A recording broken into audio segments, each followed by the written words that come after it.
وإن تبتم فلكم رؤوس أموالكم لا تظلمون ولا تظلمون. وإن كان ذو عسرة فنظرة إلى ميسرة وأن تصدقوا خير لكم إن كنتم تعلمون. Surah Allahul Azim. Untuk artinya akan disampaikan oleh Mbak Lia. Terima kasih. Eh, ya, terima kasih Mbak Yuli.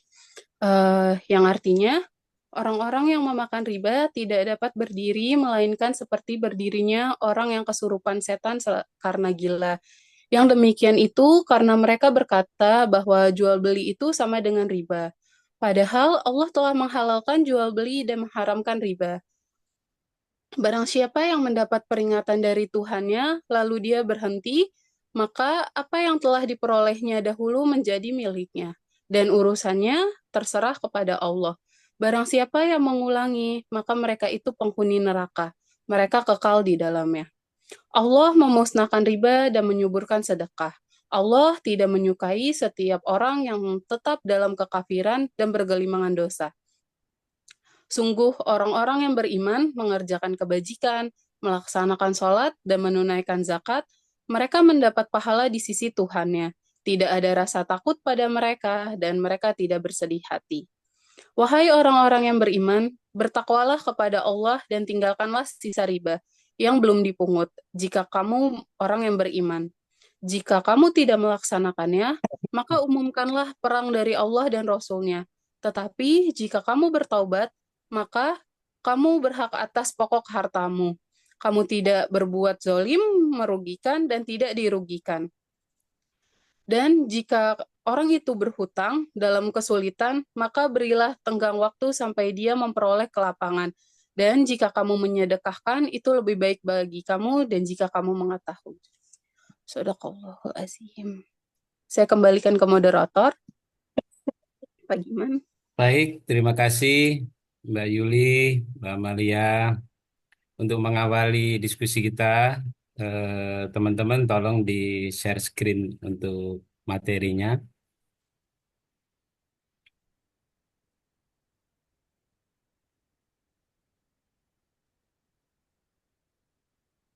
Apakah sudah kelihatan Bapak Ibu? Sudah Sudah, Pak. jelas. Tinggal di Oke. full screen aja. Jadi saya perkenalkan kembali anggota kelompok kami, kelompok 2, yaitu Mbak Amalia Ilhami Eser, Giman, Mas Khairul Fikri, ada Mbak WK Arum, Purnomo, dan Mbak Yuliana. Dengan materi kali ini adalah yang akan kami sampaikan adalah konsep tata kelola sumber daya dalam Islam. Untuk yang pertama, kami persilakan teman kami untuk menyampaikan. Di sini poin-poin yang akan kami sampaikan adalah konsep kekayaan dan jenis kekayaan, pengelolaan kekayaan, sistem dan distribusi kekayaan, kebijakan-kebijakan dalam mendukung pemerataan distribusi kekayaan, serta tantangan pengembangan ekonomi Islam. Kami berlima akan mencoba menyampaikan satu persatu. Silakan. Baik, poin yang pertama yaitu konsep kekayaan dan jenis-jenis kekayaan dalam ekonomi Islam.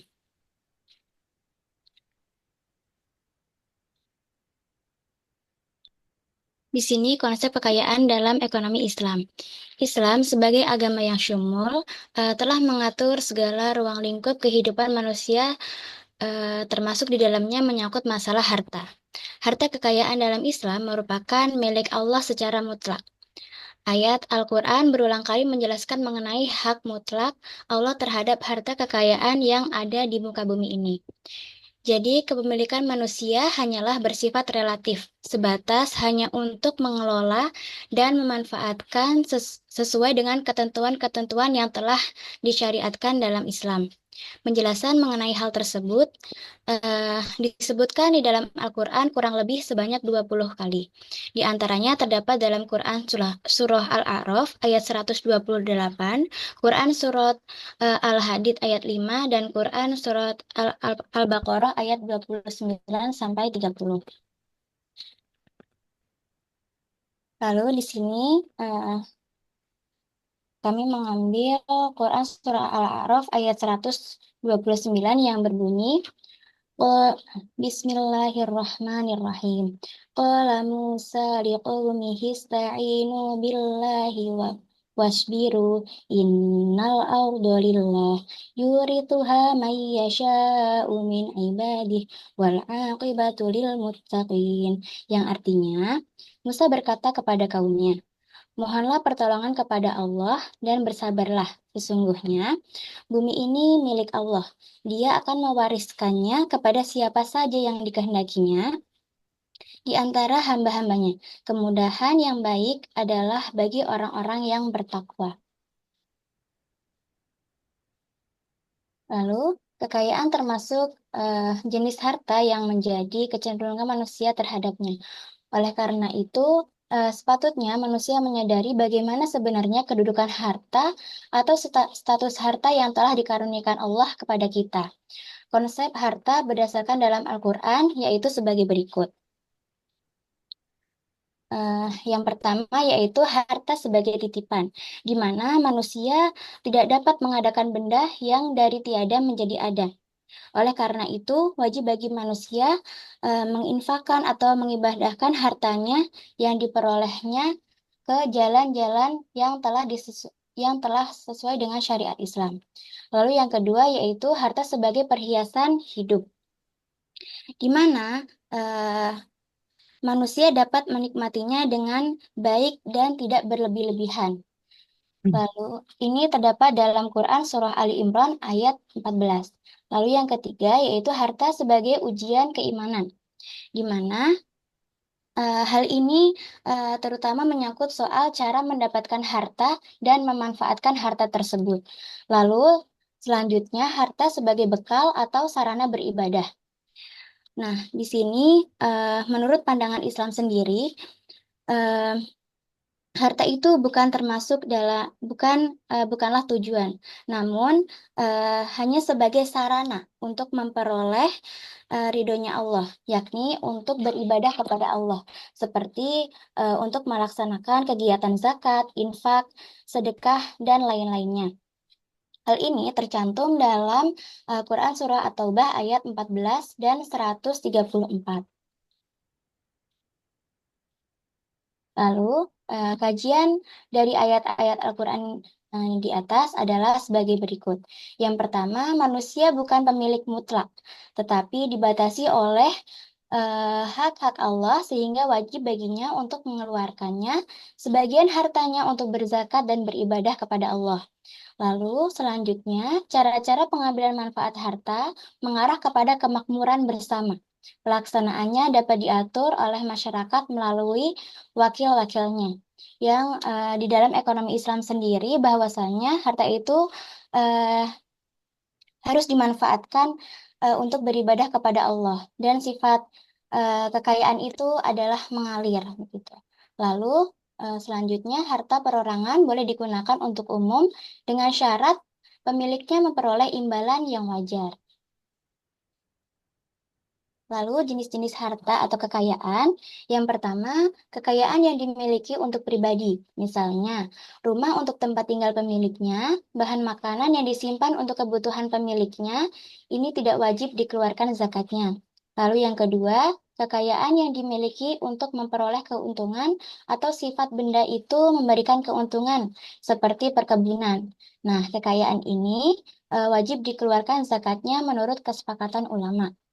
Lalu yang ketiga, kekayaan yang tidak terlalu jelas fungsinya. Apakah semata sebagai kebutuhan ataukah untuk dikembangkan untuk memperoleh keuntungan, seperti perhiasan dan ternak yang untuk dipekerjakan sekaligus dikembangbiakan. Dalam masalah ini, ulama memiliki perbedaan pendapat. Lalu selanjutnya poin yang kedua akan dijelaskan oleh Mbak Yuli. Kepada Mbak Yuli dipersilahkan.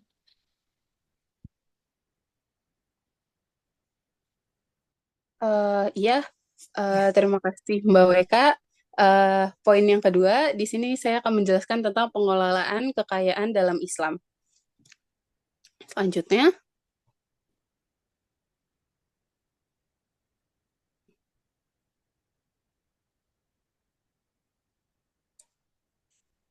oke. Dalam sebuah hadis riwayat Imam Abu Dawud, Rasulullah Shallallahu Alaihi Wasallam bersabda, seseorang yang akan terlepas dari 4 pertanyaan pada hari kiamat nanti.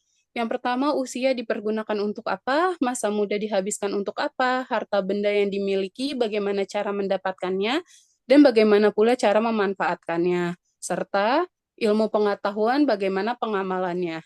Berdasarkan hadis tersebut, bahwa umur, masa muda, dan ilmu pengetahuan akan ditanyakan dan dipertanggungjawabkan dengan satu pertanyaan. Dipergunakan untuk apa? Akan tetapi, harta ditanyakan 2 hal, yaitu bagaimana mendapatkan serta mengusahakannya, dan cara memanfaatkan serta menggunakannya.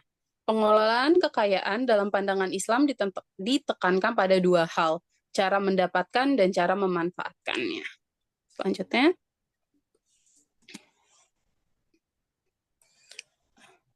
Nah, yang pertama, dalam mengusahakan dan mendapatkan kekayaan, Islam mengajarkan cara-cara yang bersih, halal, tidak merusak, dan memperhatikan kemaslahatan serta kepentingan bersama. Dilarang mendapatkan harta melalui cara-cara yang batil, seperti korupsi, mencuri, menipu, dan perbuatan merugikan lainnya, termasuk menimbun, mempermainkan takaran, dan timbangan.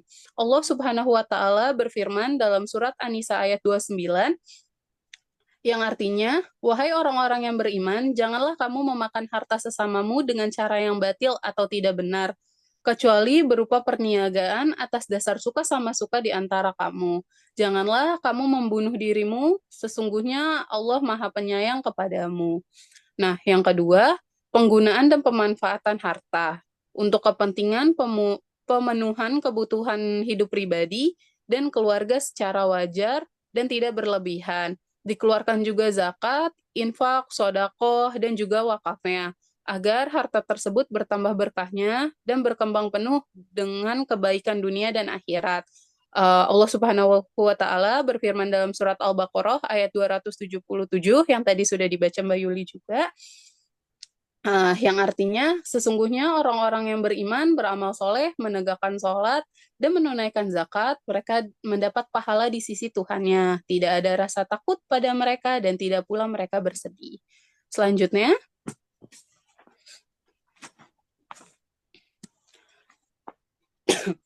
menurut Mas'ud, terdapat beberapa prinsip yang dapat dilakukan berkaitan dengan pengelolaan harta atau kekayaan. Yang pertama, memenuhi kebutuhan pokok keluarga secara penuh. Yang kedua, memberikan kenyamanan dengan cara menyediakan barang-barang bagi keluarga, di mana barang yang dihasilkan memberikan kenyamanan bagi kehidupan keluarganya. Yang ketiga, mengelola harta dengan cara yang disetujui Allah melalui tindakan yang memberikan manfaat dan tidak membahayakan, di mana barang-barang yang dihasilkan itu bisa memberikan keuntungan dan tidak membahayakan juga. Yang keempat, mencurahkan harta untuk pendidikan anak-anak sehingga mereka dapat tumbuh dan berkembang secara optimal. Yang kelima, mengelola pengeluaran dengan baik sehingga tidak terjerumus dalam hutang yang tidak perlu. Selanjutnya,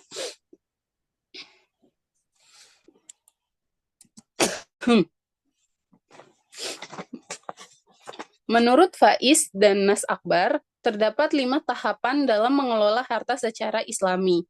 Yang pertama, wealth correction atau accumulation atau penciptaan harta, di mana merupakan bagaimana seorang muslim memperoleh hartanya dengan halal dan cara mendapatkannya. Untuk mendapatkan harta, Islam telah memberikan arahan bahwa ia harus bersumber dari penghasilan yang halal. Al-Quran telah memberikan petunjuk kepada manusia bahwa cara memperoleh harta dengan bekerja.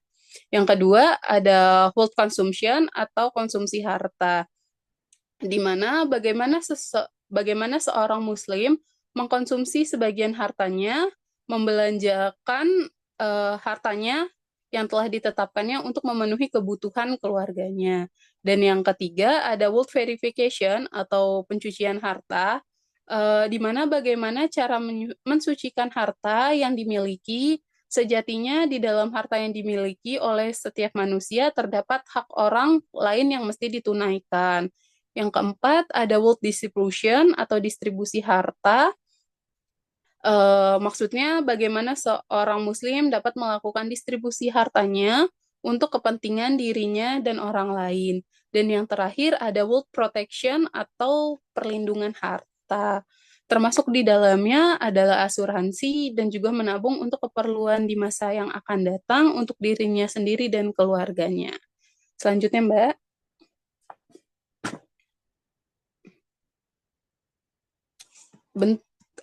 Bentuk-bentuk larangan yang berkaitan dengan memperoleh harta kekayaan. Yang pertama, memperoleh harta kekayaan dengan cara yang haram.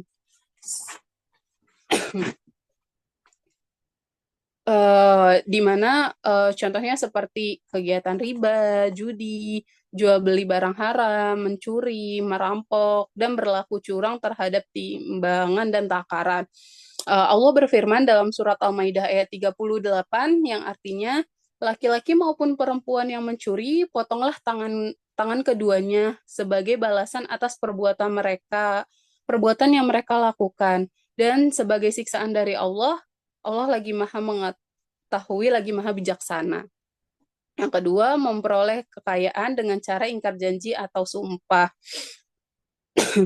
Sesuai dengan firman Allah dalam surat An-Nahl ayat 92, yang artinya, janganlah kamu seperti seorang perempuan yang menguraikan tenunnya yang sudah dipintal dengan kuat menjadi cerai-berai kembali. Kamu menjadikan sumpahmu sebagai alat penipu di antara kamu karena ada kecenderungan memihak pada suatu golongan yang lebih banyak kelebihannya dari jumlah hartanya, kekuatan, pengaruh, dan sebagainya daripada golongan yang lain. Sesungguhnya Allah hanya menguji kamu dengan hal itu yang pasti daripada hari kiamat, di mana menjelaskan kepadamu apa yang selalu kamu perselisihkan. Yang ketiga, perkara yang merugikan hak orang dan kepentingan sebagian, di mana dilarang untuk bekerja atau berusaha yang dapat melupakan zikir, melupakan sholat, melupakan zakat, serta memusatkan kekayaan hanya untuk sekelompok orang-orang tertentu, sesuai dengan firman Allah dalam surat Al-Hasyr ayat 7, yang artinya apa saja harta yang diperoleh tanpa peperangan yang dianugerahi Allah kepada Rasul-Nya dari penduduk beberapa negeri adalah untuk Allah, Rasul, dan kerabat Rasul, anak yatim, orang miskin, dan orang dalam perjalanan. Demikian agar harta itu tidak hanya beredar di antara orang-orang kaya saja di antara kamu. Apa yang diberikan Rasul kepadamu, terimalah. Apa yang dilarang bagimu, tinggalkanlah. Bertakwalah hanya kepada Allah, sesungguhnya Allah sangat keras atas hukuman. Yang keempat, memakan harta dengan cara penipuan. Sesuai dengan firman Allah ayat 100 dalam surat Al-An'am ayat 152, di mana yang artinya janganlah kamu mendekati menggunakan harta anak yatim kecuali dengan cara yang lebih bermanfaat sampai dia mencapai usianya dewasa. Sempurnakanlah takaran dan timbangan dengan adil. Kami tidak membebani seseorang melainkan menurut kesanggupannya. Apabila kamu berbicara, lakukanlah secara adil sekalipun dia kerabatmu. Penuhilah janji Allah, demikian itu diperintahkan kepadamu agar kamu bisa mengambil pelajaran. Dan yang terakhir, perkara yang merendahkan martabat manusia dalam surat Al-Baqarah ayat 188, yang artinya janganlah kamu memakan harta di antara kamu dengan jalan yang batil, dan janganlah kamu membawa urusan harta itu kepada para hakim dengan maksud agar kamu dapat memakan sebagian harta orang lain dengan jalan dosa, padahal kamu mengetahuinya. Selanjutnya, Selanjutnya akan dijelaskan oleh Mbak Yuli. Terima kasih. Baik, Mbak Lia, terima kasih. Selanjutnya, saya akan mempresentasikan tentang sistem dan distribusi kekayaan dalam ekonomi Islam.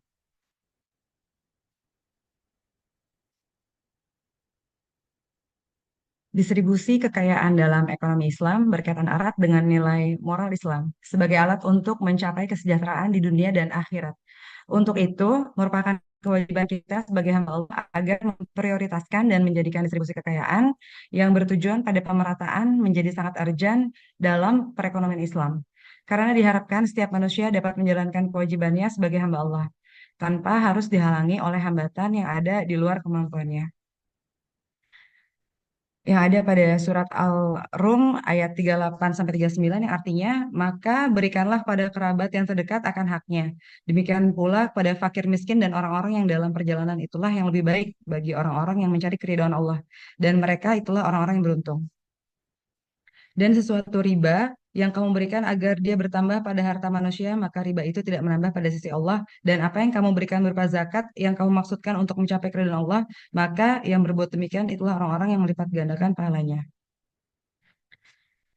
Ya, baik Mbak Wika, next. Menurut Asy-Syafi'i Ma'arif, prinsip utama yang menentukan dalam distribusi kekayaan yaitu keadilan dan kasih sayang. Keadilan itu kebijaksanaan mengalokasikan sejumlah hasil tertentu, yakni kebijakan melalui zakat, infak, dan sedekah. Kasih sayang, Al-Quran dan Al-Sunnah sangat menekankan keadilan dan persaudaraan dan penghapusan semua bentuk ketidakadilan sangat ditekankan dalam Al-Quran sebagai misi utama Rasulullah SAW. Adapun prinsip distribusi kekayaan menurut M. Anazarqa yaitu prinsip pemenuhan kebutuhan bagi semua makhluk, menimbulkan efek positif bagi pemberi, menciptakan kebaikan di antara semua orang, di antara yang kaya miskin, di antara yang kaya dan miskin, mengurangi kesenjangan pendapatan dan kekayaan, pemanfaatan lebih baik terhadap sumber daya alam dan aset tetap, dan memberikan harapan pada orang lain melalui pemberian.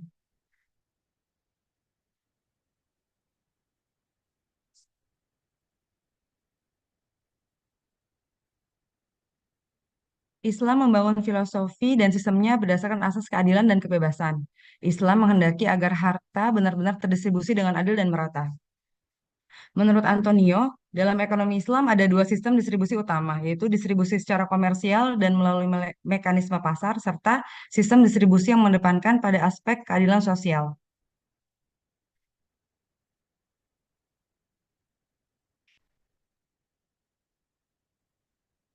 Pada sistem distribusi yang bersifat komersial melalui mekanisme pasar, menurut Yusuf, bahwa ada 4 aspek keadilan distribusi melalui proses ekonomi, yaitu gaji yang setara bagi para pekerja, profit atau keuntungan, biaya sewa tanah serta alat produksi lainnya, tanggung jawab pemerintah terkait dengan peraturan dan kebijakannya.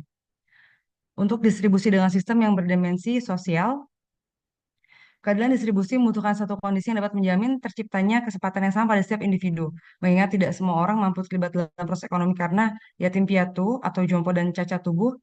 Nah, Islam memastikan distribusi bagi mereka dalam bentuk zakat, infak, dan sedekah yang bersifat tidak mengikat sebagai alat distribusi.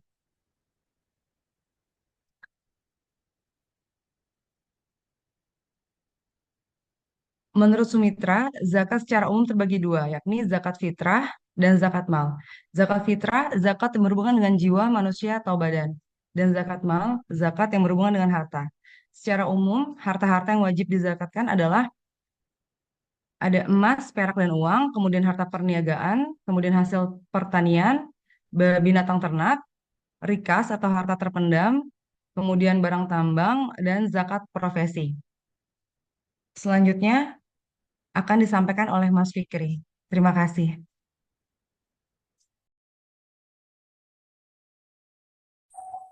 Terima kasih Mbak Yuli. Selanjutnya saya akan menjelaskan tentang kebijakan-kebijakan dalam mendukung pemerataan distribusi kekayaan.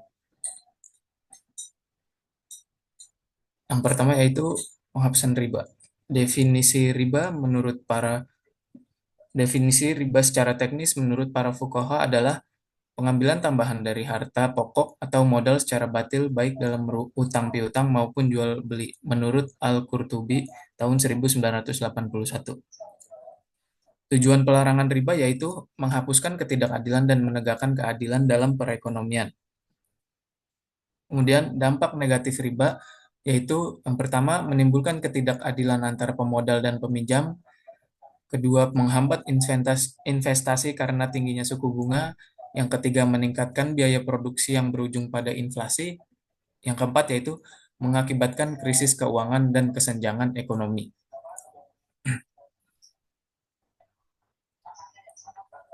Dalam perspektif ekonomi, pengharaman riba setidaknya disebabkan 4 faktor menurut Sadek tahun 1989 halaman 27 sampai 28, yaitu sistem ekonomi ribawi menimbulkan ketidakadilan. Yang kedua, sistem ekonomi ribawi merupakan penyebab utama berlakunya ketidakseimbangan antara pemodal dengan peminjam. Yang ketiga, sistem ekonomi ribawi akan menghambat investasi karena semakin tinggi tingkat bunga, maka semakin kecil. Yang terakhir yaitu bunga dianggap sebagai tambahan biaya produksi. Menurut Pusat Pengkajian Ekonomi Islam UII, dalam hal proses Islam melarang atau mengharamkan setiap bentuk transaksi karena 3 hal, yaitu perbuatan atau transaksi yang mengandung unsur atau potensi ketidakadilan. Ada pada Quran Surat An-Nisa ayat 29. Yang kedua yaitu transaksi yang melanggar prinsip saling ridho. Yang ketiga, perbuatan yang merusak harkat martabat manusia atau alam semesta.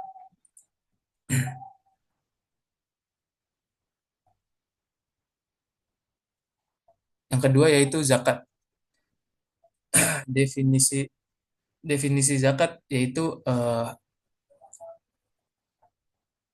sedekah wajib yang berfungsi sebagai salah satu sistem distribusi pendapatan dan kekayaan yang menekankan aspek keadilan. Fungsi zakat yaitu menjaga keseimbangan sosial antara orang kaya atau muzaki dan orang miskin. Kemudian pengelolaan zakat. Pengelolaan zakat sendiri itu pada periode awal Islam dikelola oleh sebuah komite tetap dari pemerintahan dan menjadi bagian integral dari keuangan negara.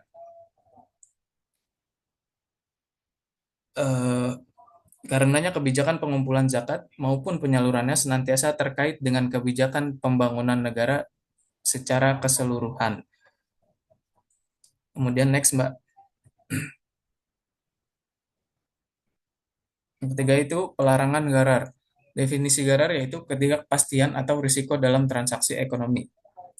Implikasi pelarangan gharar yaitu menghapus kegiatan yang mendorong spekulasi dan perjudian serta mencegah instabilitas ekonomi. Kemudian pelarangan yang haram yaitu prinsip halalan thayyiban, semua aktivitas harus sesuai dengan hukum Islam dan nilai moral. Transaksi yang dilarang yaitu mengandung unsur ketidakadilan seperti riba, perjudian, dan lain-lain. Yang kedua, melanggar prinsip saling ridho. Yang ketiga, merusak harkat martabat manusia dan alam. Next, Mbak. Kemudian prinsip-prinsip penerapan dan tantangan dalam pengembangan ekonomi syariah yang akan disampaikan oleh rekan saya Pak Giman. Ada dipersilahkan.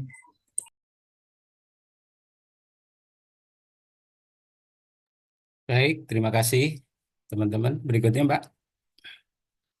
Kami mencoba mengkerucutkan dari paparan-paparan yang sebelumnya di sini menjadi prinsip-prinsip dalam ekonomi syariah. Tadi sudah dibahas secara panjang lebar, yaitu salah satunya adalah larangan riba. Salah satu prinsip fundamental dalam ekonomi syariah adalah larangan riba atau bunga. Tadi sudah di slide-slide sebelumnya. Yang kedua adalah larangan gahar. Tadi juga sudah disampaikan.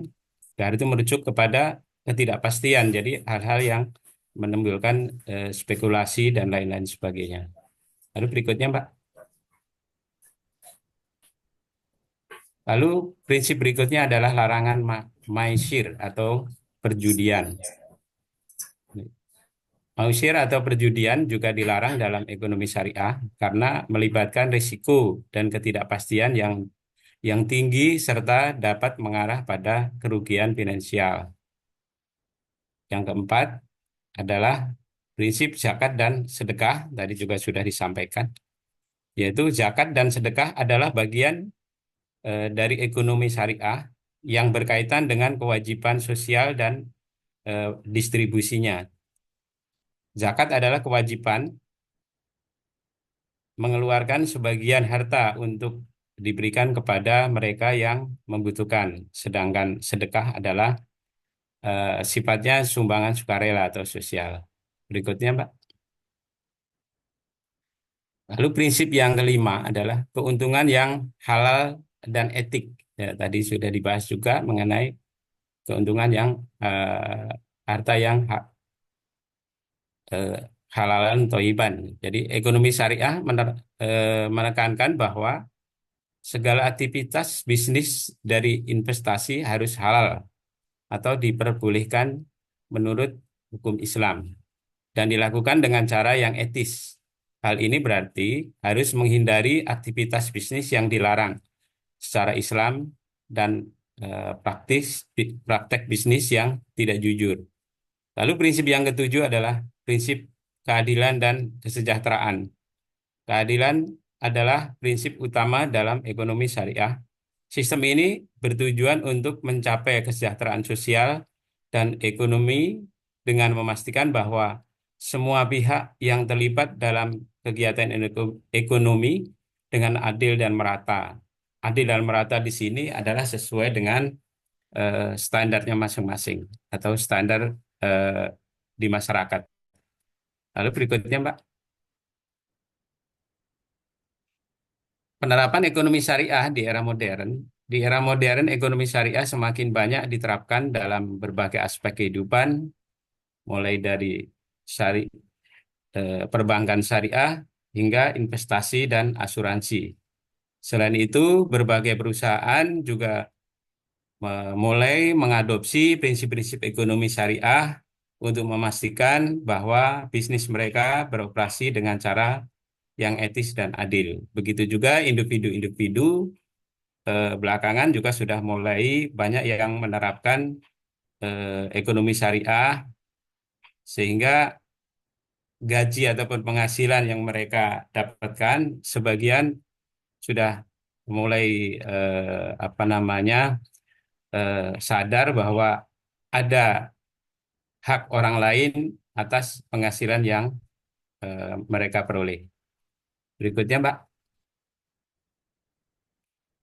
Nah, apa yang menjadi tantangan untuk pengembangan ekonomi syariah di masa mendatang? Menurut Sultan Emir Hidayat, Direktur Pendidikan dan Riset Keuangan Syariah atau PRKNN, tantangan dalam pengembangan ekonomi syariah di sini ada beberapa hal. Yang pertama adalah masih rendahnya dukungan keuangan syariah pada industri halal. Yang berikutnya, yang kedua adalah belum ada bank syariah yang memiliki aset buku 4. Aset buku 4 itu artinya modalnya lebih dari 30 triliun ya. Lalu yang berikutnya adalah masih kurangnya SDM ekonomi syariah yang mumpuni. Jadi di sini yang kelihatan betul adalah bagaimana bank-bank syariah itu sebenarnya yang pertama pemilik modalnya juga masih bank konvensional. Terus SDM-nya kebanyakan juga masih dari perbankan-perbankan konvensional, sehingga perilaku perbuatan mereka masih banyak yang belum mengikuti prinsip-prinsip syariah. Seperti pembahasan yang minggu-minggu lalu bahwa ada beberapa kasus di mana pegawai bank syariah menjelaskan kepada calon debitur masih menerapkan apa yang berlaku di bank konvensional. Sehingga di sini membuktikan bahwa masih kurangnya SDM ekonomi syariah yang mumpuni utamanya di negara kita. Yang berikutnya adalah kapasitas riset dan pengembangan yang masih rendah.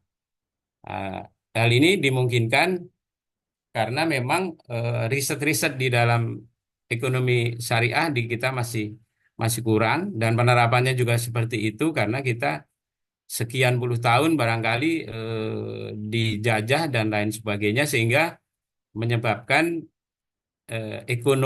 sistem ekonomi yang berlaku di kita adalah sistem ekonomi kolonial sehingga ekonomi syariah kita boleh dibilang dalam penerapannya masih ketinggalan. Berikutnya, Mbak. Nah, kesimpulan dari apa yang kami sampaikan adalah ekonomi syariah merupakan alternatif, dalam hal ini lebih kepada solusi bagi sistem ekonomi konvensional dengan mengedepankan prinsip-prinsip keadilan, etika, dan kesejahteraan sosial.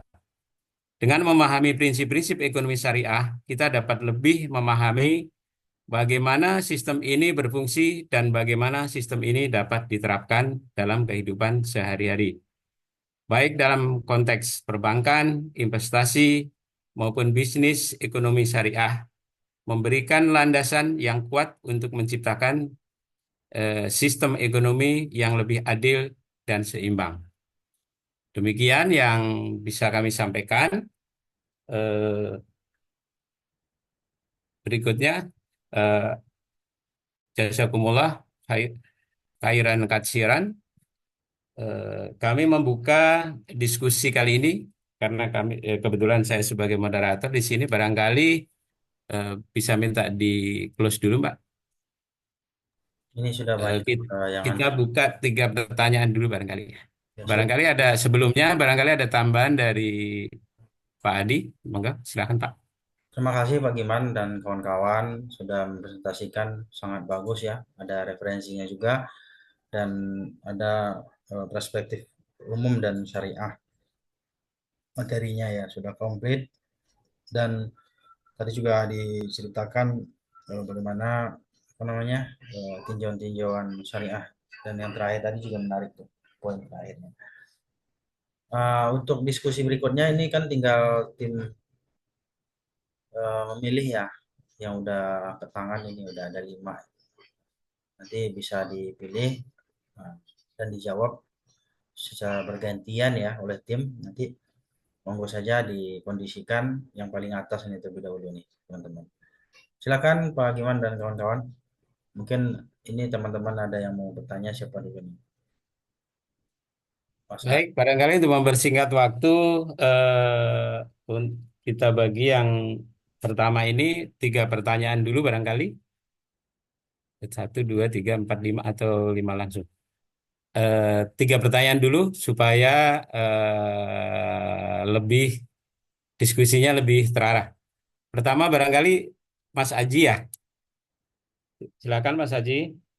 Ya, baik. Sebelumnya terima kasih Pak Giman dan teman-teman dan Pak dosen. Sedikit saya ingin bertanya, tadi kan disinggung mengenai distribusi ekonomi ya, distribusi ekonomi kekayaan, lalu ekonomi ribawi ya. Di sini saya terbesit ingin menanyakan tentang pajak ya. Bagaimana pemateri menganggap pajak itu ya? Apakah pajak itu termasuk ekonomi ribawi atau seperti apa? Dan bagaimana kedua hal ini mengenai pajak dan zakat serta sedekah ini berjalan beriringan gitu agar semuanya stabil. Bagaimana menurut pandangan pemateri? Mungkin itu aja. Terima kasih. Baik, yang berikutnya, yang kedua silakan Pak Ade Suhendar, monggo Pak.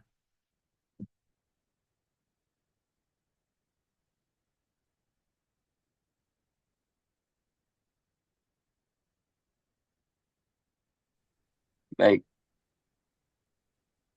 Terima kasih. Tadi yang angkat tangan duluan Pak Abdullah kayaknya Pak. Barangkali Pak Abdullah dulu. Silakan Pak. Saya urutan dulu, kasihan. Oh ya, monggo Pak. Saya Iya. lihat urutan di kamera nih kebetulan. Mohon Baik, maaf. baik. Ya, mangga. Pak Abdullah silakan Pak. Assalamualaikum warahmatullahi wabarakatuh. Waalaikumsalam warahmatullahi wabarakatuh. Suara saya kedengaran ya Pak? Jelas Pak. Jelas Pak. Ya, terima kasih buat teman-teman dari kelompok 2 yang sudah memaparkan materinya. Sebentar, sebentar, Pak. Ini anak masuk kamar.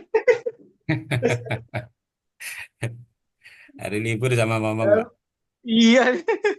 Apa Eh, kamar, asal jangan masuk nah, kabinet aja. maaf tadi intermezzo. Eh, ini tadi sempat disinggung sama pemateri kedua yaitu Bu Amalia ya tadi ya. Ya, Pak. Eh, hmm, yang terkait dengan kesetaraan pendapatan ataupun gaji. Nah, menurut ekonomi syariah atau menurut pandangan Islam itu gaji yang setara itu seperti apa?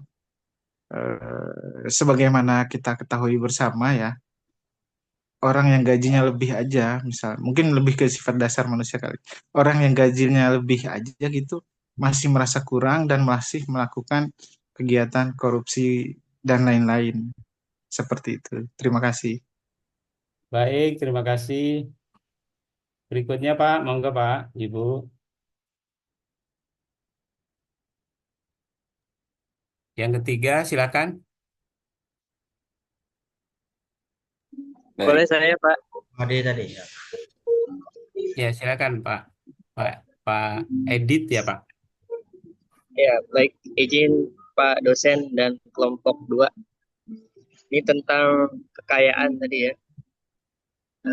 Ini untuk orang-orang kita kan eh, kalau sudah tentang kekayaan dia bisa melupakan ibadah dan silaturahmi, eh, apalagi ngaji ya. Itu yang saya alami dari beberapa teman saya. Ini bagaimana sikap dari kelompok 2 ya.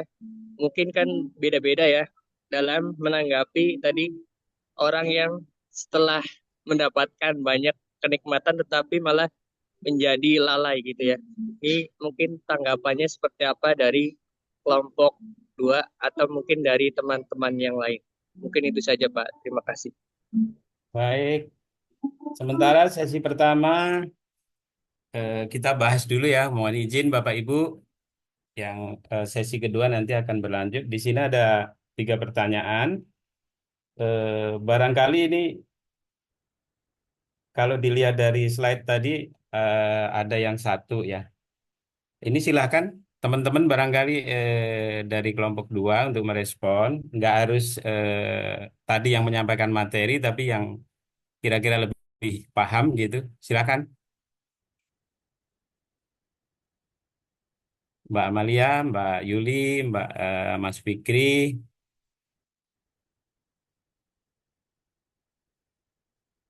Pertanyaannya adalah distribusi ekonomi atau kekayaan, bagaimana kita menanggapi masalah pajak ya dalam ekonomi Islam dan kaitannya dengan zakat dan lain sebagainya.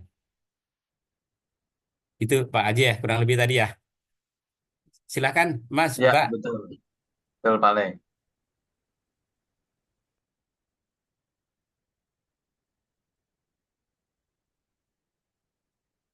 Atau nggak harus berurutan, silakan. Yang kedua, tadi pertanyaan dari Pak Abdullah, kesetaraan gaji itu, yang disebut kesetaraan gaji itu bagaimana? Atau seperti apa? Lalu sedangkan orang yang penghasilan atau gajinya tinggi aja masih cenderung melakukan korupsi. Silakan Mas, Mbak. Aktif aja karena secara duniawi hari ini kita dinilai sama Pak dosen nih keaktifannya nih. Nanti moderatornya yang aktif, moderatornya yang dinilai. Silakan Mas, Mbak. Eh, Nggak apa-apa Mbak, namanya diskusi. baik, iya, baik. Oh, Mbak Yuli. Saya akan coba menanggapi dari pertanyaan dari Pak Rohman tadi ya. Ya, Bagaimana kalau sudah berharta tapi tidak lupa silaturahim, lupa ibadah, lupa sedekah seperti itu. Jadi berkaitan dengan iman. Kenapa seorang muslim itu dianjurkan untuk kejar akhirat dan lupa dunia, karena seorang muslim itu kan harus memperhatikan bahwa eh, ada bekal yang harus dibawa ke akhirat dengan dengan taat kepada Allah, kemudian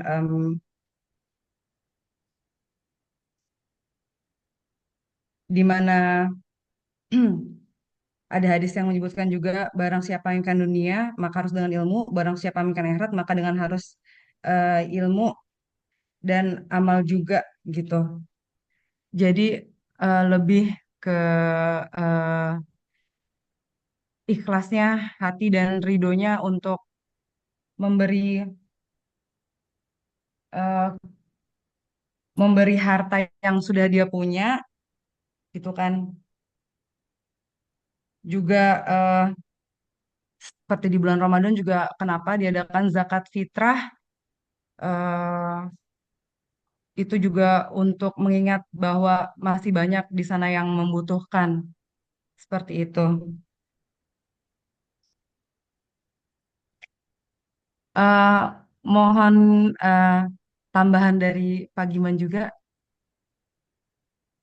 Ya, baik. Saya barangkali menyimpulkan aja dari dalam hal ini adalah bagaimana dalam Islam itu harusnya menyeimbangkan antara kebutuhan dunia dan akhirat. Ya, masih terkait dengan ini adalah kita coba memaknai makna basmalah, yaitu Allah itu Maha Pengasih dan Maha Penyayang. Nah, Allah Maha Pengasih secara ekonomi tentu semuanya akan dikasih, baik itu yang orang Islam, Muslim, dan Hindu, Buddha, Konghucu, dan lain sebagainya. Tetapi apakah yang sudah dikasih itu disayang oleh Allah? Belum tentu. Dalam hal ini tentu penerapannya adalah bagaimana kembali kepada kita sebagai individu-individu, diperlukan keberanian untuk mengambil satu keputusan yang kadang-kadang barangkali bertentangan dengan hati nurani dan pendapat banyak orang di masyarakat. Barangkali itu yang bisa saya tambahkan terkait dengan pertanyaan nomor 3 tadi. Yang berikutnya silakan Mas, Mbak. Masih ada 2 tugas kita. Izin menjawab pertanyaan dari Pak Abdullah, Pak. Ke moderator. Ya, gimana Pak? Silakan Pak. Izin menanggapi yang pertanyaan ekonomi semakin tinggi itu semakin apa ya tadi? Yang nomor 2 ya Pak, dari Pak Abdullah ya Pak. Ya, Ya, monggo, Pak. gaji semakin tinggi itu apa tadi saya tuh? Ya, jadi gini Pak, tadi pertanyaannya bagaimana tanggapan pemateri katakanlah bahwa kesetaraan dalam hal gaji itu yang seperti apa. Sedangkan gaji yang semakin besar atau gaji yang besar pun orang masih cenderung atau berani melakukan korupsi. Kurang lebih seperti itu Pak. Monggo Pak. Izin Pak Giman, kayaknya Pak Iwan mau menanggapi pertanyaannya Pak Edit, Pak. Ya, saya yang terakhir itu loh, orang semakin lupa diri. Oh, yang ketiga ya Pak, yang melanjutkan yang tadi. Ya Pak, Pak Iwan, monggo Pak. Ya, saya mungkin agak berbeda pandangan gitu ya, berkaitan dengan ini. Ini fenomena yang menarik di tempat saya. Masjidnya cukup besar dan jamaahnya itu kalangan menengah ke atas ya. Dan memang ada di wilayah pemukiman di perumahan yang cukup elit lah. Jadi saya melihat semakin tinggi ekonomi, masjid itu semakin makmur gitu Pak. Dan saya perhatikan ketika saya masuk ke perumahan-perumahan yang mohon maaf gitu ya, ini saya cuma hanya membaca saja, mungkin bisa nanti diluruskan. Itu kalau saya lihat musola-musolanya tidak terawat, masjidnya dibangun dengan miliaran tapi cuma jamaahnya cuma hanya ada 10, cuma hanya ada 1 baris, Tapi di tempat kami itu fenomena yang menarik itu orang semakin ekonomi semakin tinggi itu semakin makmur jamaah, makmur masjidnya. Kegiatannya bagus, pematerinya juga bagus, baik di tingkat nasional juga kami undang. Jadi ini ada hal yang menarik gitu ya. Jadi semakin tinggi ekonomi orang semakin, saya lihat akhirnya pada titik-titik sentra ekonomi dan titik-titik ibadah itu dikelola dengan baik. Jadi saya melihatnya jika titik-titik ekonomi dan titik-titik ibadah itu dikelola dengan baik, dengan menyentuh hati mereka, mereka sangat tertarik itu. Jadi saya ada salah satu pengusaha, kebetulan donatur besar, itu ketika saya tanya begini, saya kenapa hadir di sini? Saya kalau di kantor udah stres, di rumah juga sama, saya cuma hanya di masjid yang saya dapati ketenangan. Ini fenomena yang menarik, sehingga saya akhirnya melihat fenomena ini memang harus dilanjutkan ke area-area lain, ke wilayah-wilayah lain. Jadi titik-titik ibadah, sentra-sentra ekonomi dikelola dengan nyaman, dengan tenang, dan mereka mendapatkan value yang lebih dari tempat yang lain. Di tempat kerjanya melebihi di tempat kerja, di keluarga, di ini. Sehingga yang datang itu orang-orang yang ya luar biasa gitu. Kalau sodakohnya bukan hanya 2.000, bukan hanya 5.000. Nah itu terjadi, saya perhatikan di tempat saya, dan itu pun terjadi di teman saya. Yang masjidnya juga seperti itu, subuhnya luar biasa itu. Nah ini saya lihat akhirnya saya kesimpulannya, memang kenapa basis-basis ekonomi ini tidak dikelola ya dengan baik, kesimpulannya memang kita sering sekali konflik. Di ibadah itu kita datang ingin ibadah, ingin berdoa, ingin curhat, ingin berkeluh kesah, tapi ketika kita masuk masjid akhirnya konflik.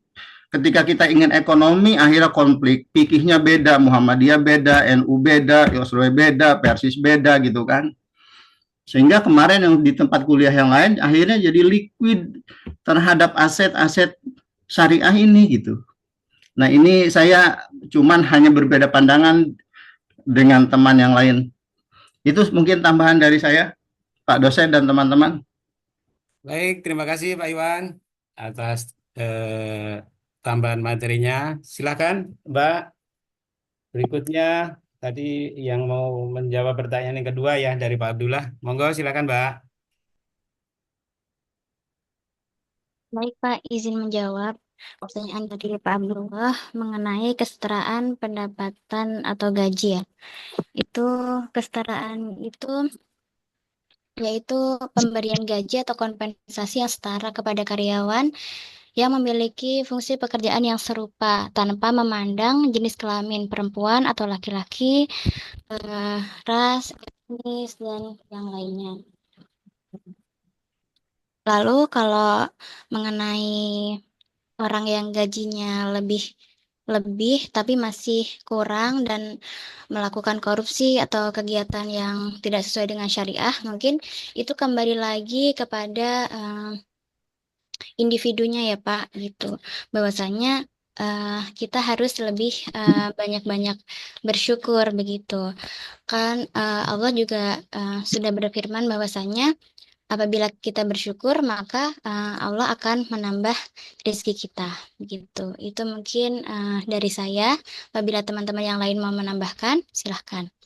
Terima kasih. Terima kasih Pak Weka.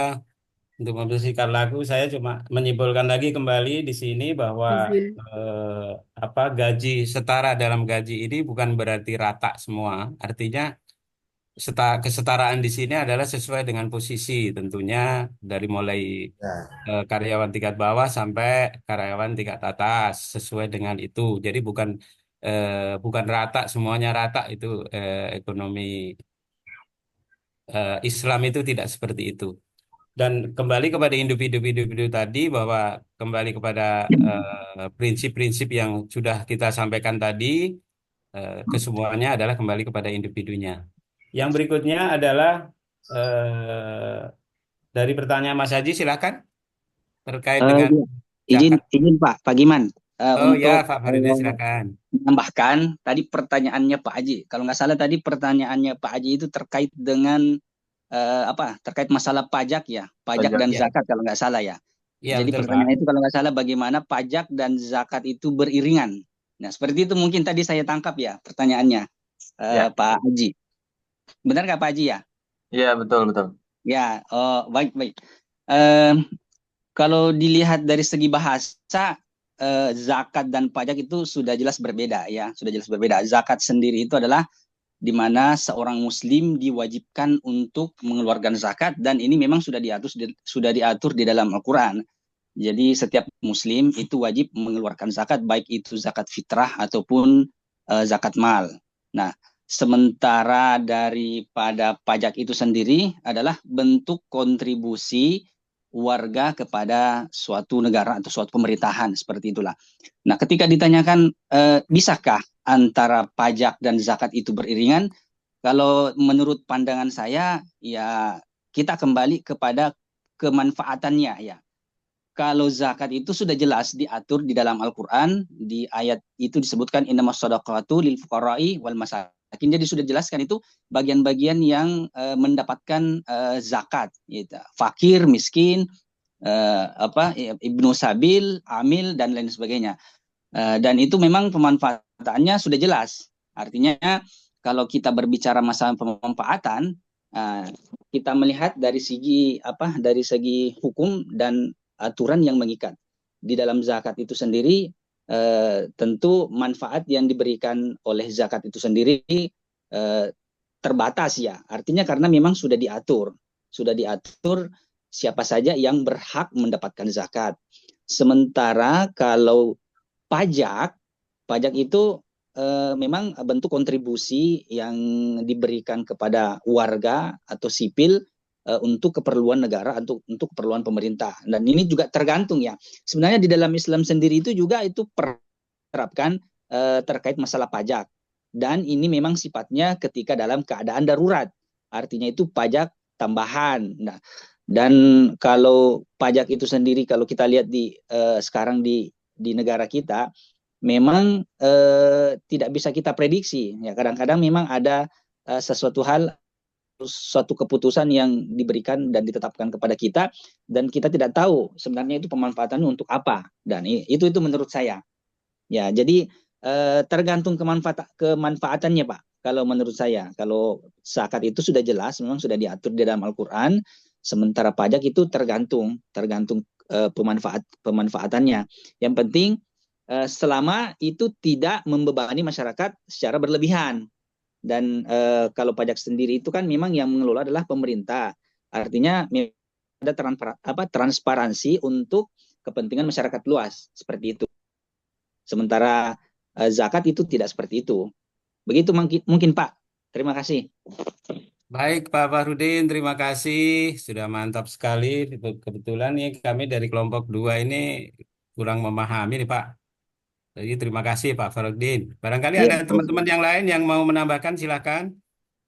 Kalau tidak ada kita lanjut ke... Saya nambahin Pak. Ya silahkan Pak.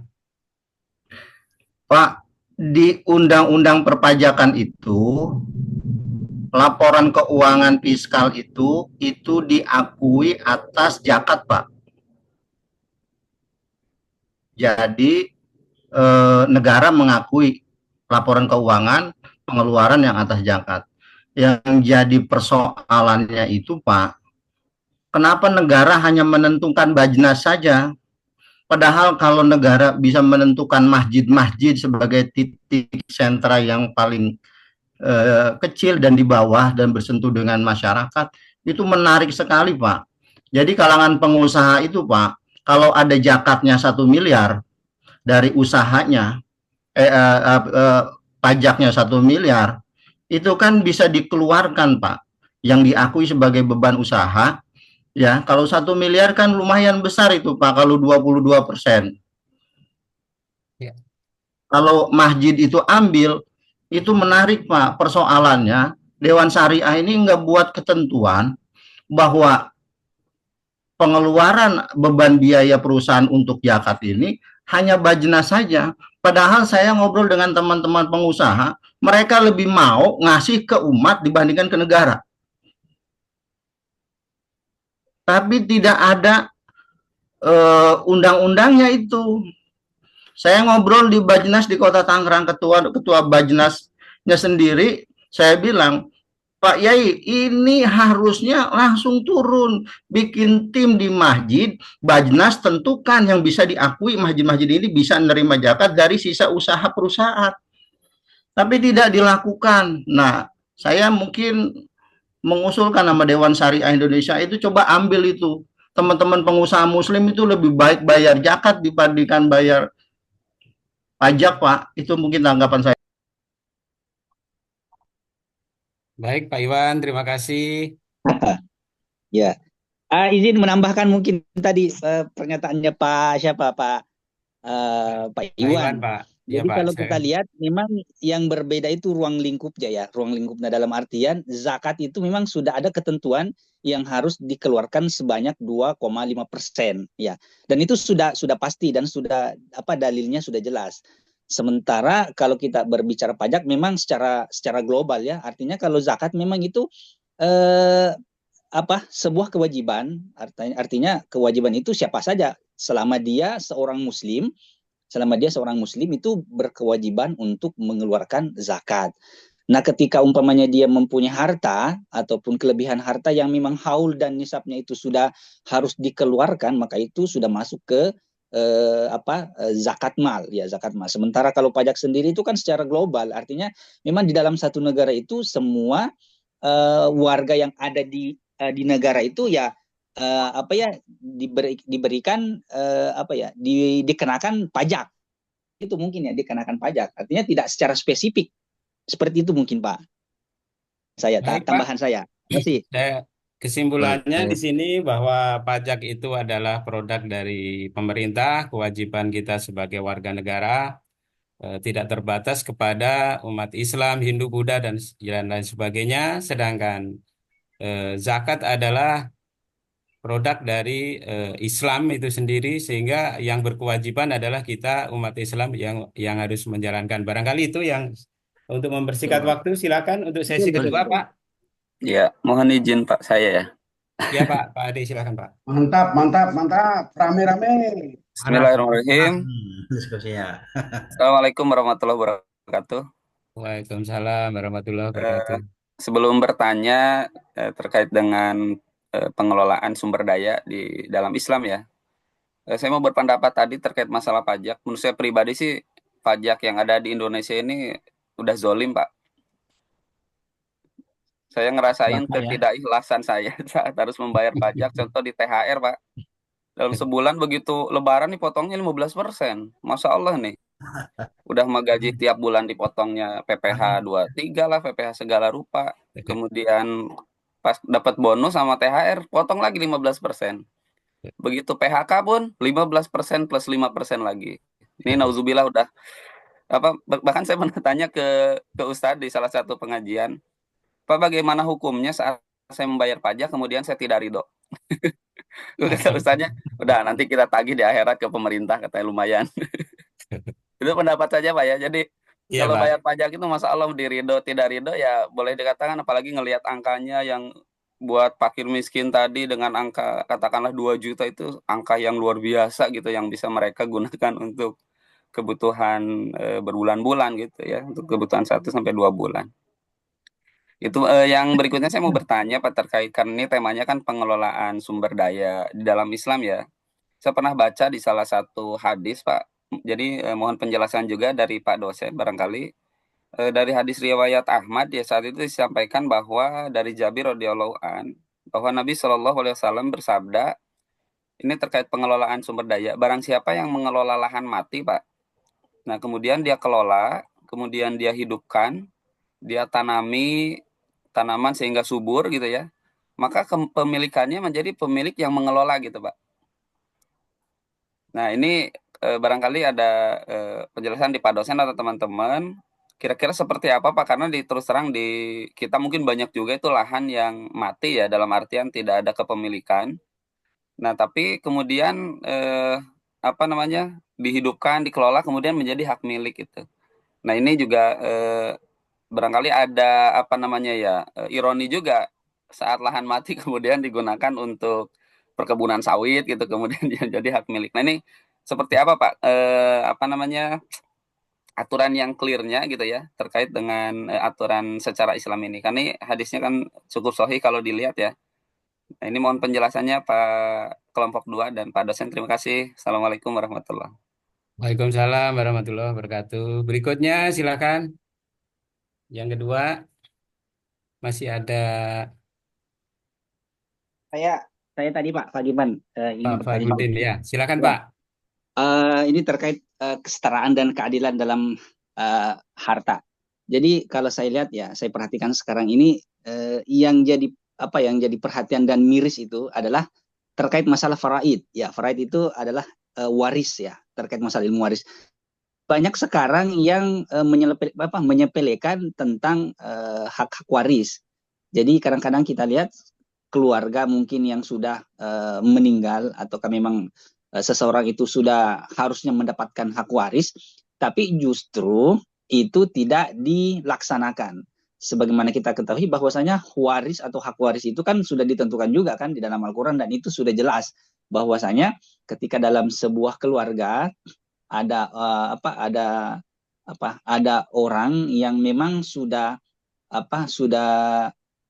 sampai waktunya untuk mewariskan daripada harta-hartanya ke anak keturunannya. Dan yang lebih parahnya lagi sekarang kan kita lihat kondisinya itu sekarang tidak ada lagi orang yang memakai dan melaksanakan syariat Islam itu sendiri dalam hal masalah faraid atau waris. Ya, contohnya anak mendapatkan 1/2%, setengah persen ya. Nah, pertanyaan saya, bagaimana korelasi antara terkait antara keadilan dalam hal harta dengan dengan faraid sendiri atau waris dengan hak waris sendiri itu, dan bagaimana kira-kira menyikapi hal tersebut. Terima kasih, itu aja. Baik, terima kasih Pak. Ini waktunya kan kita Habis ya Pak. 10 menit lagi nanti. Jadi mungkin yang bertanya yang masih ini teman-teman luar biasa ya. Responnya gercep terus ya. Mungkin yang belum bertanya dikasih ini kesempatan, atau mungkin tidak harus bertanya semua ya. Mungkin bisa menanggapi kayak Pak Ya. Iwan ini ya, luar biasa juga. Mas Fakhrudin ini luar biasa nih. Boleh bisa menanggapi tadi pertanyaan Pak Ade? Ya, silakan. Jadi tidak selalu tanya gitu ya. Sedikit tadi ini teman-teman pemateri mantap nih, jadi wacananya jadi lebar dan menukik ke dalam sistem ekonomi keislaman. Kalau menanggapi Pak Ade tadi terkait masalah lahan terlantar, memang kebetulan saya sering berhubungan terkait masalah ini dengan Kementerian ATR BPN RI terkait masalah lahan terlantar. Pada prinsipnya lahan terlantar bila mana digarap oleh seseorang yang notabene lahan tersebut adalah milik negara, maka negara bisa memberikan hak garap terhadap lahan tersebut dengan mengacu pada Undang-Undang Nomor 5 Tahun 60-an, lalu Undang-Undang Nomor 11 Tahun 2010 kalau nggak salah, dan Peraturan Menteri Agraria Nomor 9 Tahun 2015, serta konsep domain fair clearing dalam hukum agraria di Indonesia. Karena selama ini Prof izin bahwa pertanahan di Indonesia itu masih mengacu pada hukum kolonial Belanda, sehingga perkembangan zaman itu mengharuskan kita merubah dari aturan-aturan tersebut. Dan pada prinsipnya lahan yang digarap lahan terlantar itu bisa dimohon untuk dimiliki dengan aturan-aturan dan ketentuan-ketentuan yang berlaku di dalam Kementerian Agraria tersebut. Itu jawaban saya, Prof, untuk terkait masalah tambahan atas pertanyaan Pak Ade tadi, sehingga negara sudah memberikan ruang. Dan kebetulan saya waktu pas penyerahan zaman Pak Ferry Mursi dan Baldan, yaitu di Badega, itu saya hadir di sana, menyerahkan sertifikat hak garap yang tidak boleh dijual belikan. Intinya pemerintah dalam hal itu kita sudah mengusung itu jauh-jauh hari sehingga sekian ribu hektar itu diberikan kepada petani yang ada di daerah Badika. Itu pertama kali saya menyaksikan pemberian hak garap terhadap lahan yang terlantar. Itu Prof. Ya, Masya Allah. Ya, ini juga udah sangat membantu ya untuk memberikan penjelasan terkait dengan masalah lahan ya. Ini, kalau saya lihat lahan ini nggak ada yang nggak berpunya sih ya, semuanya udah bertuan sekarang ini. Mungkin nggak kegarap gitu ya, tapi punyanya udah ada yang punya biasanya gitu ya. Hampir nggak ada gitu. Kecuali mungkin zaman saya SD itu di Padang itu di daerah kabupaten tempat saya tinggal, kelahiran saya itu memang iya termasuk dulu keluarga saya atau orang tua kakek saya ya, kakek saya itu dapat lahan ya memang cuma-cuma gitu, karena memang baru hak milik Allah gitu ya, belum ada yang menggarap dan belum ada yang ini, dan sampai sekarang masih milik kita gitu, dan tidak diminta ininya gitu, petinya dan lain sebagainya ya. Tapi setahu saya kalau kaitan dengan pajak tadi ya, Bapak Ibu, kalau dulu sama Rasulullah kan memang pajak itu kan bagi orang non Muslim ya. Sementara kalau zakat kan bagi orang Islam, Muslim kan. Dulu ya dulu. Kalau kita lihat histori pajak itu ya. Ada juga macam-macam pajak itu ya. Itu sebenarnya kalau kita bicara apa namanya? Fiskal atau penghasilan dari penghasilan negara itu banyak sekali sih zaman Rasulullah itu. Mungkin nanti bisa kita lihat ya temanya tentang apa kebijakan fiskal zaman Rasulullah ya. Mungkin temanya khusus itu dan sangat banyak sekali sebenarnya bahasan-bahasannya yang perlu kita clearkan ya. Karena di sini juga tidak sempat waktunya dan tidak cukup. Artinya apa? Masing-masing punya aturan gitu ya. Ada aturannya dan ada ketentuannya. Sesuai dengan kata Pak Giman sama Pak Fahrudin juga tadi ya. Dan walaupun sebenarnya kata Mas Ade, oh saya nggak rela nih nggak ini ya. Gimana lagi aturnya begitu? Jangankan itu ya, saya jadi narasumber sekian dikasih sekian juta, ternyata yang ditransfer sekian juta. Ada sekian persen ternyata dipotong pajak katanya. Saya heran, perasaan saya Pak, saya tanda tangan sekian, kok masuknya sekian gitu. Oh langsung aja mereka nggak malu-malu. Mohon maaf Ustaz, profesi Pak. ini ada pajak sekian persen itu. Lahir lagi udah. Nah itulah. Akhirnya gimana? Gimana pun ya kita ikhlas nggak ikhlas atau gimana pun ya ya udahlah kita berhusnuzon, mudah-mudahan itu memang masuk ke yang berhak gitu ya. Karena memang pajak ini Mas Ade memang masuknya kan sebenarnya ke negara ya. Kita tahu bahwa semua pembangunan yang kita nikmati, fasilitas umum, jembatan, jalan dan segala macam itu kan memang dari pajak ya. Bansos, Bro, bansos. Dan termasuk juga bansos kata itu dia. Dan lain sebagainya. Kita berhusnuzon karena memang saya yakin ya bahwa kalau negara ini diatur dengan baik, dikelola dengan baik dari pajak itu, nantilah kita ngomong zakat ya, karena ini memang dua hal yang berbeda sebenarnya ini. Walaupun tadi mohon maaf Pak Iwan mengatakan seandainya Dewan Syariah gitu ya, saya kan Dewan Syariah Nasional juga nih. Pernah juga dirumuskan itu. Cuman kan masalahnya kita berbenturan dengan kebijakan dan ini negara juga ya. Nggak bisa kita mengatur-ngatur bahwa Dewan Syariah juga tidak punya taring dan tidak punya wewenang juga untuk bikin aturan ya. Jadi intinya beginilah.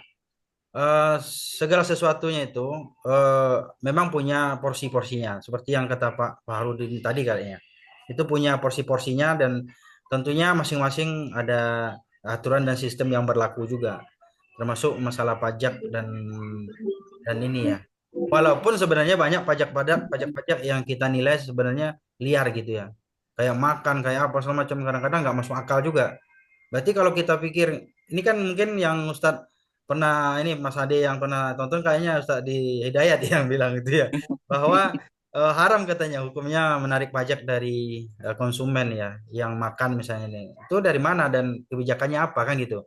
Berarti selama ini kita bayar makan dan bayarin rumah makan itu pajaknya kita yang bayarin berarti kan gitu. Berarti mereka di situ mungkin analisisnya di situ mungkin keharamannya ya. Udah zolim banget itu Pak, zolim banget itu. Kalau nggak bayar pajak bisa nggak Pak? Jadi gini teman-teman, pasti ini banyak perdebatannya dan banyak pembahasannya panjang ya. Tapi saya ingin menyimpulkan bahwa kalau saya sendiri melihat, karena saya juga sebagai dosen itu kan statusnya apa juga ya, pegawai juga ya. itu memang kita ada pajaknya, itu ada potongan itu ya tahunan, ada pajak 21 ya, lapor dan segala macamnya ya, kita punya kewajiban. Tapi di sisi yang lain juga Mas Ade, saya juga 2,5% itu gaji saya dibersihkan gitu ya. Kan tadinya penyucian tadi katanya ya, tapi bukan pencucian uang ya, maksudnya penyucian harta gitu ya. Jadi alhamdulillah pajak udah otomatis dipotong sama kampus, dan juga zakat juga udah dipotong langsung 2,5%. Walaupun mungkin barangkali ada apa namanya nisab yang kurang atau gimana, itu udah fleksibel lah, anggap aja sedekah atau mungkin apa namanya infak dan lain sebagainya. Tapi pada intinya adalah bahwa artinya gitu ya, kalau saya melihat bahwa ketaatan kita dalam aturan itu memang sangat penting kalau kita sebagai pegawai atau sebagai ini ya, sebagai apa namanya apalagi kalau misalnya dia apa namanya bergelut di bidang eh, pemerintahan atau mungkin ini ya ASN gitu ya. Itu kan ASN itu kan dipotong gaji mereka masuk ke Basnas ya, kalau nggak salah itu. Nah, Betul, Bro. tapi apa namanya plus minusnya adalah mungkin kata Pak Iwan tadi, ada orang yang memang pengusaha ingin berzakat. Memang benar itu, dan bahkan mereka sangat tertarik untuk menjadi donatur di masjid atau mungkin di lembaga-lembaga ya kan yang bersifat Islami. Mereka mungkin lebih memiliki kepercayaan lah gitu ya, mungkin kepada lembaga-lembaga zakat atau mungkin lembaga-lembaga Islam gitu ya, daripada mungkin pajak yang mungkin bisa saja, mohon maaf itu dalam tanda petik, yang belum jelas kemana arah dan tujuannya gitu. Tapi ya kita sebenarnya pada prinsipnya tidak melihat kemana uang kita atau kemana pajak kita itu gitu, bukan sebenarnya pada prinsipnya tidak menjadi urusan kita juga sebenarnya. Karena kalau kita pikirkan semua apa yang kita berikan itu harus kita tahu semua, bingung juga kita kan. Akhirnya apa namanya jadi beban kita juga gitu, udah bayar pajak kita mikirin kemana lagi duitnya di apa diarahkan gitu ya. Tapi pada prinsipnya semua yang teman-teman sampaikan itu sangat mewakili lah ya apa yang saya pikirkan juga dan yang saya harapkan juga ya dari respon teman-teman, baik yang tadi ada yang bisa dikatakan pro gitu ya, ada yang tidak, ada yang merasa terzolimi dan lain sebagainya. Saya juga merasakan hal yang sama gitu. Dan ala kuli hal gitu ya, semuanya kalau saya melihat ya ini tergantung kepada siapa yang mengelola sistem atau apa namanya SDM tadi ya, amanah mereka atau tidak gitu. Kalau mereka amanah tidak ini ya berarti ya udahlah, urusan kita, kewajiban kita di dunia ini udah tersampaikan. Tinggal mereka yang nanti bagaimana gitu ya mempertanggungjawabkan di hadapan Allah Subhanahu wa taala. Jika tidak sesuai peruntukannya kan, sesuai dengan apa namanya yang telah dirancang atau sesuai dengan aturan gitu. Nah, itu aja sih teman-teman ya, ini waktu Dikit, Prof. Dikit, Prof. Pak dosen, Pak dosen. Ya. Saya Yang- bilang ngomongnya ini waktu yang Mohon pertama, maaf, Pak dosen. sebentar, saya cut dulu. Kebetulan ada satu Makasih pertanyaan semua yang teman-teman. belum dibahas nih, Pak. Ya. Yaitu pertanyaan dari Pak Farudin tadi, yaitu korelasi antara harta dengan hak waris ya tadi Pak ya. Barangkali supaya nggak ada yang terlewatkan, barangkali tema baru tuh, dari waris. Pak Adi ataupun dari Iya, yang lain, silakan Pak. Waris itu kan memang ini kan lagi-lagi kan hukum faraid ya. Hukum waris itu kan memang di Indonesia belum begitu gencar lah ya, terutama di kita di sini ya. Kalau di Aceh mungkin udah lebih ini ya, lebih berjalan teratur ya, karena memang menggunakan prinsip syariah ya, hukum daerahnya gitu. Ada apa namanya hukum istimewanya lah gitu ya. Nah, tapi kalau kita di sini ya, termasuk juga bahkan di Sumatera Barat pun di kampung saya juga, walaupun memiliki slogan adat basni syarak basni kitabullah gitu ya, tapi belum sepenuhnya juga gitu hukum waris ini bisa ditegakkan gitu ya. Dan saya juga punya pengalaman beberapa mendampingi orang masalah gitu gara-gara waris ini, berantem dan apa namanya bahkan nyaris bunuh-bunuhan, bahkan mau masuk penjara gitu ya gara-gara mereka berdebat masalah waris. Bukan berdebat aja tapi rebutan gitu ya. Tapi intinya gini teman-teman, masalah waris ini kan memang hukumnya kalau kita lihat di pengadilan agama sebenarnya udah ada ya, udah ada teman-teman ya. Negara juga mengakomodir ya. masalah hukum waris ini. Cuman kalau menurut saya ya karena kita budayanya ini masih belum ini ya kental dengan Islam itu, akhirnya ya belum bisa dilaksanakan sepenuhnya gitu. Intinya gini lah, dalam waktu yang sesingkat-singkatnya ini, kesimpulannya gini, ini masih PR kita lah gitu ya, bagi para penggiat waris atau mungkin para pejabat-pejabat yang memang diberikan kewenangan untuk mengurusi masalah waris ini, mungkin di urusan agama gitu ya, KUA itu atau Kementerian Agama kan ada sub masalah urusan waris juga itu. Mereka akan memberikan pelayanan atau mediasi gitu ya, atau mungkin memberikan konsultasi gitu ya terkait dengan waris ini. Saya rasa waris ini tidak bisa hanya sekedar aturan saja, tapi juga bagaimana kesadaran masyarakat gitu ya terhadap pentingnya menerapkan waris ini. Karena ini kan kaitan juga dengan ekonomi ya, ekonomi itu. Oh ya, ada satu lagi tadi itu apa namanya? Harta apa tadi itu termasuk harta halal nggak dia? Harta lahan, bukan lahan ya. Itu menarik juga tadi itu. Ya banyak lah ya ini bingung juga mau ngomong apa. Udah tinggal 1 menit lagi. Saya orang yang Izin Prof, satu Prof. waktunya. Pak dosen, satu Pak dosen. Ya. Saya dulu ya. Ya, satu closing nih. 1 menit. 1 menit. Ini 2 menit. Ini udah kayak debat capres ini. Masih ada 5 menit, Prof. 5 menit, Prof. 5 menit. Haram Pak, mengambil hak orang Pak kalau 5 menit Pak. 1 menit Pak. Ayo Yusuf. Prof, saya sebenarnya begini tadi yang Pak Ade sampaikan bahwa enggak ridho gitu ya. Memang benar pelaku-pelaku usaha juga memang menjerit Pak dosen. Ada PPN, PP23, PP21, ada PP25, PPH. Saya hafal tuh Pak dosen. Ya Allah. Saya kayaknya pernah dipanggil pajak Pak dosen. Belum ada surat cinta, SP2DK, belum dipanggil STP, dah macam-macam udah paham. Persoalannya Pak dosen, mereka pelaksana. Ya, mereka semua pelaksana di Kementerian Keuangan, di pajak itu pelaksana. Ya persoalannya ini prinsip-prinsip keadilan yang bikin undang-undang itu paham nggak sih terhadap umat ini gitu Pak Prof saya. Undang-undang, ada undang-undang yang dibuat dari tahun 86 masih dipakai, ada undang-undang yang dari tahun 76 masih dipakai, ada PMK Pak, ada Prof. PMK, Peraturan Menteri Keuangan, kita lihat sendiri menterinya kayak mana, berpihak kepada umat Islam. Itu yang bikin kita menjerit. Di mana prinsip-prinsip keadilan ini sepertinya pajak ini gapnya terlalu tinggi, Prof. Jadi mereka enggak memahami kesulitan kita terhadap persoalan-persoalan beban yang sudah kita keluarkan. Yang kedua, akhirnya saya berprinsip, saya tidak ingin seperti Pak Ade, kita keluarkan, kita tidak ridho. Saya lebih baik begini prinsipnya, udah saya niatnya sodako saja, mau dimakan ayam, mau dimakan kucing, yang penting jadi pahala.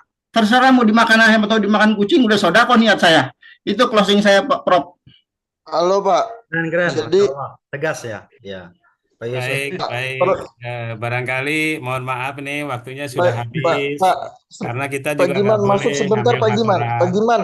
Wah, rame Pak Giman saya ini bagus ini. Teman-teman. Jika boleh tambahkan sebentar. Sampai duhur nih. Ya. Ini Pak Giman saya boleh tambahkan sebentar Pak Giman. Tadi belum ada. 1 menit ya Mas. 1 menit. 1 menit. Ya, 1 menit Pak. Jadi begini Pak. Pak Diman kalau jadi tadi Pak Ramli belum, Pak Yusuf tadi udah, mohon maaf nih. Siap. Mohon maaf. Udah dapat poin ini. Kita rehat sejenak. Silakan Mas Ramli, silakan. Ngopi. Silakan Mas Ramli. Ya, Mas Ramli silakan. Terakhir. Jadi gini Pak, pajak ada teman-teman pajak nggak di sini? Ada Baitul Mal yang ada Pak Dahono ada Pak. Dahono. Salurkan kepada negara, kepada masyarakat, kepada rakyat. Jadi pajak di negara kita bedakan dengan Islam karena negara kita ini bukan negara Islam gitu. Kita anutannya negara demokrasi. Kalaupun pajak yang diatur oleh negara yaitu sebagai tanggung jawab kita terhadap negara. Kalaupun zakat itu tanggung jawab kita terhadap agama kita sendiri gitu. Jadi tidak ada kaitannya dengan zakat dan pajak itu harus disatukan dan lain sebagainya. Nah, itu adalah bicara tanggung jawab terhadap dua instrumen yang berbeda. Nih, karena pajak ini adalah kebutuhan negara gitu. Tidak ada yang perlu tidak ikhlaskan atau apa. Ya, apapun itu sudah menjadi kebijakan negara terhadap kita warga negara untuk kewajiban kita gitu. Nah, kalau untuk zakat itu adalah sebagai tanggung jawab kita terhadap harta kita yang harus dikeluarkan beberapa persen yang diatur oleh Islam itu sendiri, oleh agama kita sendiri. Setengah gitu. menit lagi Mas Ramli. Sama kayak apa namanya tadi. Pertanyaan saya itulah saya kirim di itu ya.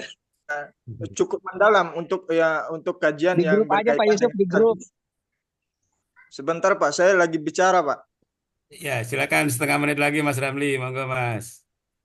Cukup dalam sekali kajian yang berkaitan dengan tanah apapun tadi yang harus kita garap dan lain sebagainya. Sebenarnya kajiannya hari ini adalah kalau kajiannya dulu itu kita memiliki tanah haknya itu untuk memiliki tanah dan untuk mengelola sebagainya.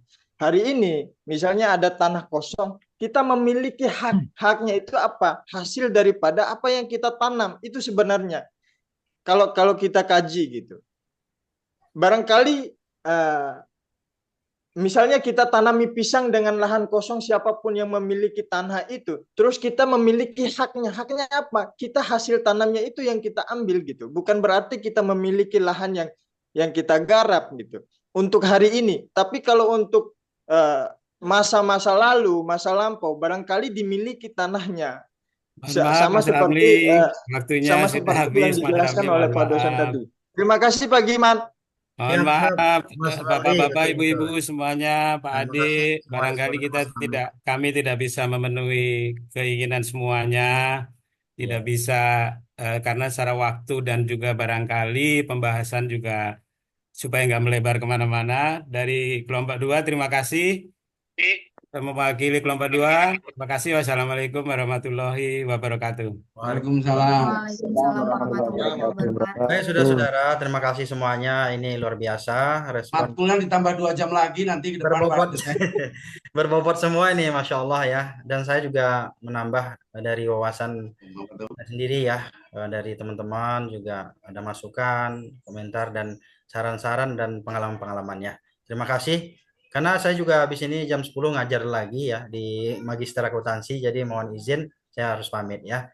Untuk kehadiran sudah ada di list di grup saya lihat. Terima kasih sekali lagi tanpa mengurangi rasa hormat, mudah-mudahan tidak mengurangi semangat kita di minggu yang akan datang ya. Terima kasih.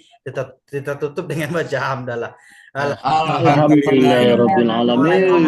Terima kasih semuanya, Pak Adi. Terima kasih Pak Prof. Terima kasih Pak Yusuf. Terima kasih Pak dosen.